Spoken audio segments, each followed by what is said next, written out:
Paris.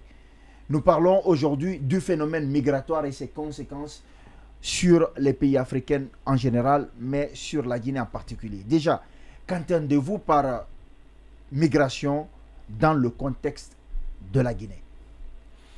Écoutez, je vous remercie de m'inviter à continuer ce débat économique sur vos antennes afin de profiter pour éclairer une partie de l'opinion. La question de migration est une question qui est très très ancienne, qui est très très vieille. La question de la migration connaît des aspects politiques, des aspects économiques, des aspects sociaux, des aspects culturels et des aspects même sociologiques.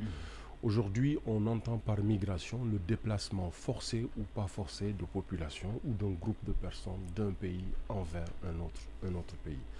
Maintenant, le déplacement peut être forcé, il peut être volontaire. Il peut être forcé. Pourquoi? Parce que vous avez des problèmes avec votre pays, vous avez des problèmes de divergence politique avec les autorités de votre pays, vous êtes persécuté, vous faites l'objet de violences politiques, vous pouvez décider de partir et vous installer dans un autre pays. Ça peut être aussi dû à la guerre, par exemple. C'est ce que j'appelle les violences politiques. D'accord.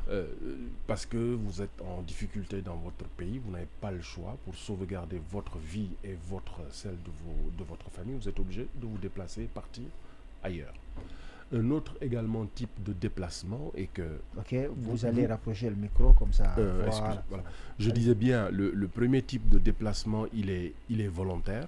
Pardon, il n'est pas volontaire. C'est que vous n'avez pas le choix pour sauver votre vie, sauver celle de votre famille et de vos proches, sauvegarder vos biens. Vous êtes obligé de vous déplacer et partir d'un pays A vers un pays B.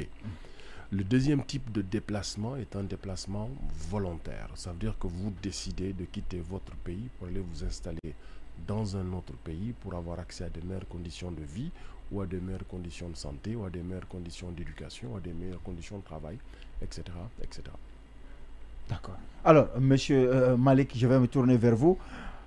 Si vous avez bien entendu une façon différente de voir la migration, vous pouvez réagir. Mais surtout, quel est l'état des lieux du phénomène migratoire en République de Guinée? L'immigration est un phénomène massif. C'est un phénomène massif dans le sens que ces dernières années, l'actualité médiatique nous a renvoyé des images assez fortes montrant les jeunes Africains bravant les dangers de la mer, surtout de la mer Méditerranée et tout récemment vers le Nicaragua. Donc ça touche une frange importante de la population africaine, à tel point que les sommets des chefs d'État de l'Organisation de l'Unité africaine, donc des Nations africaines, s'étaient alertés autour de la question et avaient même formé un groupe ad hoc afin de se concerter sur la question.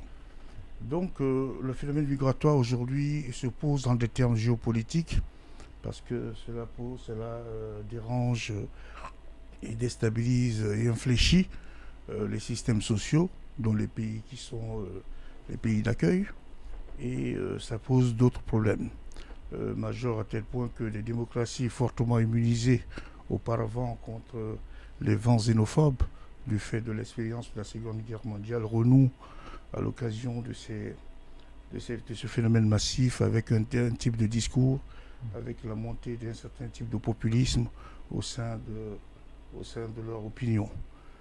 Pour parler du phénomène migratoire en Guinée, donc, nous participons donc de ce vaste mouvement, à la fois planétaire mais aussi historique, parce que, comme l'a dit M. Barry, l'immigration embrasse un domaine assez large qui concerne à la fois l'économie, la politique, le social et même, je dirais, les questions identitaires. Et ce qui constitue l'Afrique de l'Ouest de manière générale, ce qu'on appelait auparavant l'ère historique du Ghana ou du Mali en termes d'empire médiéval, était formé des populations qui se déplaçaient au gré de l'apogée des empires.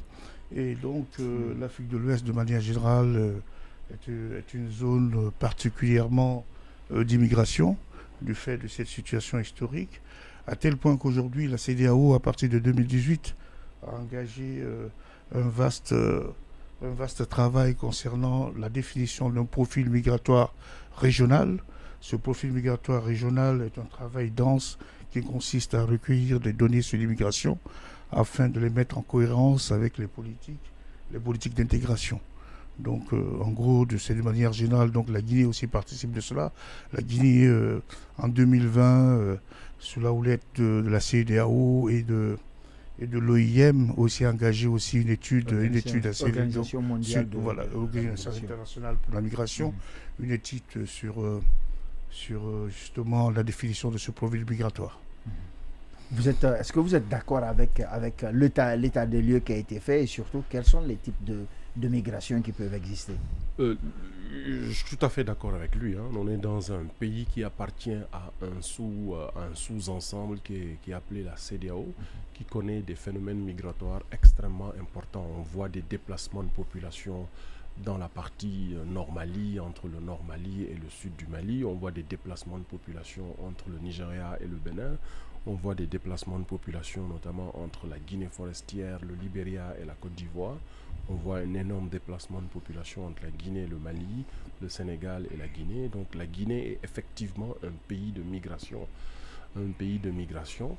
Pourquoi? Parce que je voudrais faire allusion à la présence du nombre de Guinéens qui est à l'étranger de notre pays.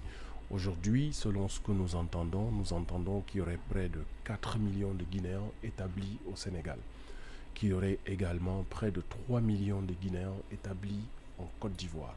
Donc 3,5 millions plus 3 millions, ça fait 6,5 millions.